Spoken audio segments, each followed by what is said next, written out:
In the icy depths of our solar system, a tiny new rocky planet has been discovered orbiting up to 120 times further out from the Sun than the Earth.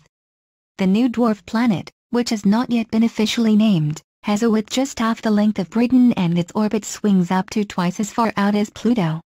It takes the miniature world, which will be extremely cold due to the extreme distance from the Sun, 700 years to complete just one loop around the solar system. The discovery brings the total number of recognized dwarf planets in our solar system to 6, but it is thought there are many more lurking in the space beyond Pluto and the Kuiper belt of asteroids.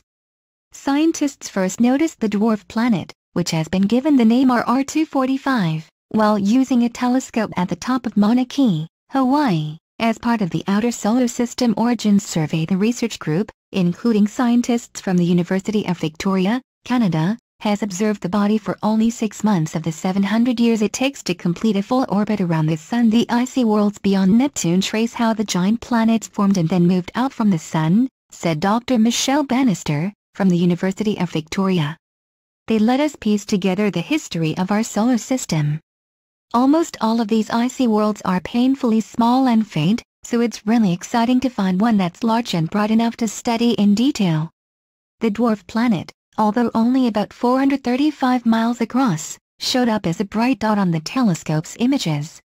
There it was on the screen, said Dr. Bannister. This dot of light, moving so slow that it had to be at least twice as far as Neptune from the Sun. 5 dwarf planets are known to orbit our Sun in the icy, distant part of our solar system beyond Neptune, where temperatures are as cold as -220 Celsius. The most famous of these is Pluto, which was once considered a planet but had its status downgraded by astronomers following the discovery of Eris, another dwarf planet, in 2006.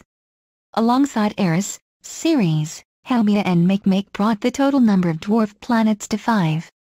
Scientists believe the region far beyond Neptune is home to many more of these worlds, which are similar to planets but not quite large enough to clear the neighborhood around their orbits. As these bodies orbit in the messy region of the Kuiper belt at the outer edge of the solar system, where many other icy rocks, asteroids and comets orbit in their vicinity, they are not classed as planets. Worlds of this size are fascinating because they can potentially tell us about what makes an object go from being an unchanging lumpy mashed-together structure of ice and rock to having geological processes that separate and rearrange its material, as happens on Pluto, said Dr. Bannister. The size of RR245 is not yet exactly known, as its surface properties need further measurement. It's either small and shiny, or large and dull. The precise orbit of RR245 will be refined over the coming years, after which astronomers will give it a catchier name.